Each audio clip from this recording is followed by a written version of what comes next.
Technology is working. Hello and welcome. Are you stressed? I know this has just been a little bit of a stressful moment for me. Let me know whether you can relate to that. And I'm going to give to you today my 5-step process that's been helping me not be a headless chicken when it comes to feeling stressed and letting it throw me off the rails all the time, but actually by choosing how I react to stress, contribute a little bit to making this world a better place. If that's what you resonate with, if that's something that you're looking for as well, please stay tuned. I'm excited you're here. Hello and welcome.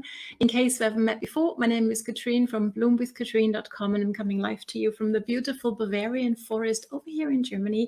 Please don't be shy. Say hi, whether you join me live or later on the replay, and also drop me down below where you're tuning in from, because I love to know that so I can circle back around and have a little conversation with you. I love helping networkers like yourself build a strong, active dream team here on social media, leveraging modern day online strategies and doing so with confidence, savvy, and soul. And here's one thing that I've learned over the years is that when we let our mindset and our emotions take over, we can have the most effective online strategies to do whatever. We will find a way to self-sabotage. Okay, let me know whether you can relate to that. And so for me, this is definitely something that is that I struggled with myself for a very long time, starting off in my puberty. I was not really shown a good example, I would call it, when it comes to a stress reaction. So in my family, where I come from, it was either shouting at each other, like fighting, or it was ignoring each other. Those were like the two examples that I was shown in my youth. And these are my two default reactions. Let me know whether you can relate. And if you have different ones, drop them down below. I'd be curious to know what it is that you've learned in your family when it comes to reacting to stress, okay? Because here's the thing, stress is a part of life. We all have our triggers, our buttons that will be pushed, right? And whether that's, you can get stressed because you're stuck in traffic. Anybody? Especially when I'm late, I can get quite stressed about that. Or maybe something's not working on social media, okay? And if that's where you're at, I actually have a goodie for you at the end, okay? So please stick around. Maybe something is stressful for you because somebody else did or didn't do something that you would have thought was important, okay? And so most people have one of these two stress reactions I already mentioned, right? That is either taking it out on the people who happen to be there, preferentially our family, right? Because like here I can be who I am, kind of like, right? Or actually retreating from our family, retreating from our friends, retreating from our teams, right? And like, being in our own soup, so to speak, okay? So in my youth, I was sharing that a bit with you. I often felt like I was riding a horse-drawn carriage, right? And I had the reins, usually. And sometimes I lost the reins, okay? And then this horse-drawn carriage would go off with me and I had to really fight hard to gain the reins again. So if that's maybe where you're at, if that is where you feel like, well, sometimes I kind of like lose it a little bit when I'm stressed, then this is my 5-step process. And again, this is not really something that you need to do 1, 2, 3, 4, 5. It can intertwine. Sometimes I'll think of this more and sometimes I think of something else more, but it's like a good guideline that's worked really well for me over the years. So let's dive on in. Step number 1 is become aware that you're stressed. Because I don't know about you, but sometimes like my hubby, my partner in life and crime say, Katrin, what's going on with you today? And I don't even notice that I'm actually quite stressed. Okay, let me know whether you can relate to that one. So it's important to know our triggers. I'm going to tell you a story from my personal life. So maybe you're aware I have a 12-year-old son, right? And he is in a phase where he whines a lot. I don't really know what's going on in his life. I'm not really sure what's happening. I hope it's just a phase that's going to pass, because if it stays this way, I think we will run into a problem sooner or later. So this is what happened yesterday, right? We were like, okay, let's go for a bike ride. Okay. And we were all looking forward to it. It was really good weather to do that. We had an awesome destination. We wanted all to go there. And like half an hour into the ride, he started whining with no apparent reason. He couldn't really put his finger on what was actually bothering him. He was just starting to whine. And here it is. Here is my trigger reaction that I've come to understand this is something to watch out for me. Okay. And that is when he starts to whine in that special tone and level of voice, I go like, oh, right? I'll roll my eyes immediately. Let me know whether you have something like that as well. Okay, so just get to know your body as well a little bit, okay, as a sign of stress, really. Okay, so maybe it's a pit in your stomach, maybe it's a lump in your throat, maybe it's just you feel the heat rising, okay? Whatever it might be, just become aware of it, because only once you're aware you can change something, okay? That's step number one. Step number two is, and this is a difficult one, choose to pause and choose to judge and communicate later. And this can be hard because in the heat of the moment, let me know whether you can agree with that, it is so much easier to just act on the emotion, right?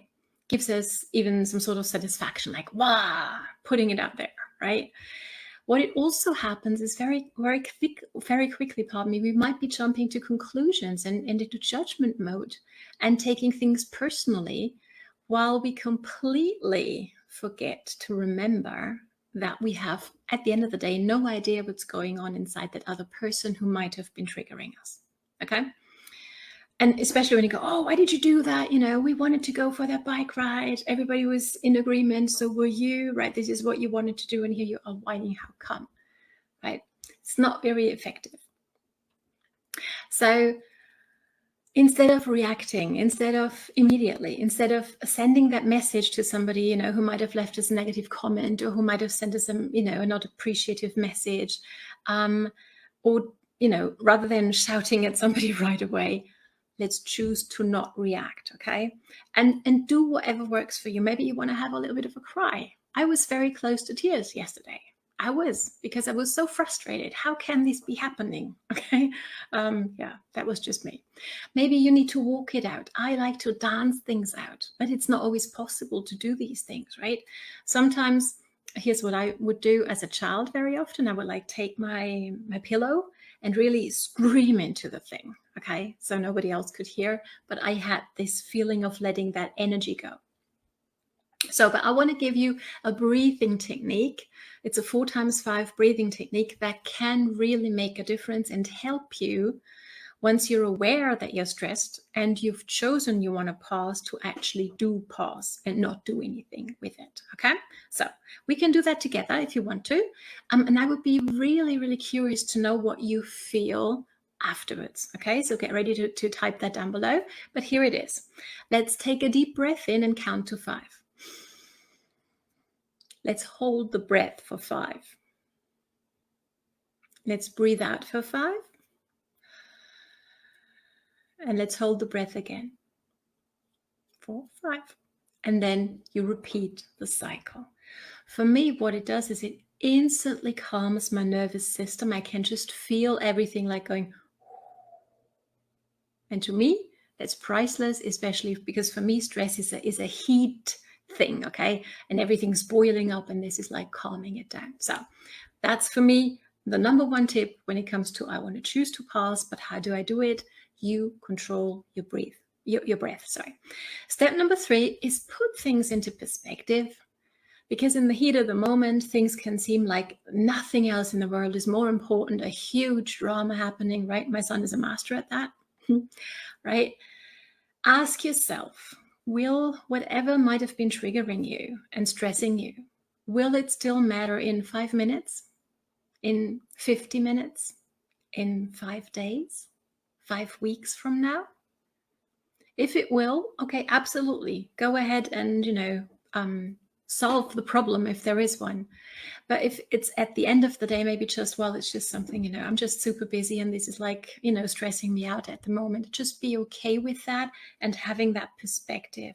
It also helps, at least it helps me to really calm down a little bit in the process, okay? To really put things into perspective. Step number 4 is evaluate. 2 things. Number 1, can I control what's happening? With my son and his whining, I know I can't. Sometimes I wish I could, but I can't. Okay? And step number 2, or question number 2 is, what can I do about this right now? With my son and his whining, not so very much. I mean, yeah, I can shout at him. I can tell him to stop it. It's not very effective, at least not so far. So, right? And if you feel that you can't control it and you can't really do anything about it, understand that now you actually have a choice to hang on to that. I'm so stressed out, right? Maybe it's a health issue for you. Maybe you're waiting for some test result. Maybe you are stuck in traffic. I hope you're not. But maybe you're already late. Happens to me quite a bit. And then usually is what I get stuck in traffic on top of things, right? These are things we can't necessarily change. But what we can do is we can choose where we focus our energy, where we focus our attention, okay? We can choose to waste our energy in that cycle of being stressed and in all kinds of emotional states, or we can say, okay, you know what? I want to move on from this quickly. At the end of the day, it doesn't really matter. Tonight, when I'll, have done all my work, nobody will care whether I was late 5 minutes or not, for example, right? So putting this into perspective with my whining son, I know at the end of the day, at night, we're going to have a great conversation about this. And then we're going to, dive deeper on what was actually going on. Because in the moment, I found that he's not able to do that at this point. Okay? Maybe you depend on others. Same thing. This might be difficult for you to do. Remember the breathing exercise. When you can't change something that's stressing you out, try to chill out and remember the breathing exercise. Okay? And really intentionally focus your energy to something positive, something you can control right here, right now in a traffic jam. For me, what happens a lot is I'm going to start having conversations with people in Messenger, right? It's a great time. It's not necessarily the time I would have chosen to do it, but if that's where I'm at, that's what I'll do. Okay? So how can I make the best of things in the here and now? Hope this is helpful for you, by the way. Drop that down below. And if you have an aha or a takeaway, let me know. Okay? And here's step number 5, and that is act. So your actions will make yourself proud. Because I don't know about you, but in the past, it happened to me quite a bit that I would react out of stress in a way that didn't make life more beautiful, shall I say, right? Where I would actually destroy things, where I would say things I regretted later, where I would do things I had to make amends later on for, okay? And yes, in the moment, it might feel like, yeah, I'm powerful and whatever. But at the end of the day, it created more, or I needed more energy at the end of the day to not only calm myself down at some point, but also make the amends, rather than, not getting into that emotional state in the first place and acting on it, okay? So act in a way that's going to make yourself proud, whatever that might look like, okay? For me and my son yesterday, I tried and I managed for a very long time. In the end, he did trigger me, or I let it trigger myself. So I did say, you know what, it's Sunday afternoon. Can you please behave? Because I was so... it had cost me so much energy already that day to that point, okay, if that makes sense. But, pardon me, try to get curious, okay? Try to get curious on what might I do so I can experience what it is that I actually want to experience. You don't want to experience stress and all those other negative emotions, do you? Okay, so what is one thing that you might do differently? And do that. For me, yesterday, it was actually getting curious with my son, asking him, hey, what's going on, mate? Okay. I was curious. I was interested. I wanted to see what was going on inside of him. He wasn't able to really explain it. And that was okay as well, right? just always remember, at the end of the day, it's not what's happening. Yes, it might trigger us for 5 seconds, 5 minutes, 5 hours, 5 days, whatever, okay? But it's what we do about it and with it that actually is where our power is to change this world. So if that's something that you feel you want to do, you want to change the world, how about we change how we are acting inside of the world, okay? And to me, these 5 steps are really powerful. So, but here's the treat that I promised you at the beginning. If you're a business builder, if you're looking to build a strong team online, and you're sometimes, kind of like a bit overwhelmed with social media in general, I've put together a really cool checklist that can help you out, get out of that overwhelm. But the real treat, and I'm going to put the link to that down below once I'm done, but the real treat is if you feel like you have all moving pieces kind of like together, but they don't seem to click, they don't really seem to cooperate and come together in a beautiful way, then I have an invitation for you to